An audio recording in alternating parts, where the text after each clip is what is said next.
Cherry, sa may Cherry. One side parking sila dito. Ayos. Yan, medyo one side parking nga, maganda.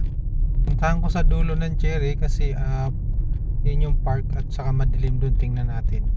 So ito, malapit na tayo sa dulo. So dito may mga naka-park sa gilid, madilim dyan. Tingnan natin, baka may ibang mga tao rito. Yan, madilim. So ito Carnation, sa Carnation tayo. One side parking din sila. Dito basketballan to sa gitna. Ayan. So yun, okay naman dito. One side pa rin, yung sa Carnation mahaba ito. Calypso tayo sa may Calypso area. Calypso, okay rin din.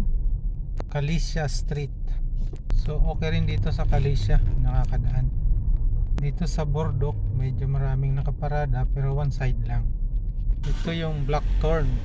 Okay rin sa Blackthorn. So yun, okay naman so far. Birch Street, okay rin. Beach, ito naman yung Beach Street. So yun guys, okay naman. Meron din ako nakikita konting mga asong paggalagala.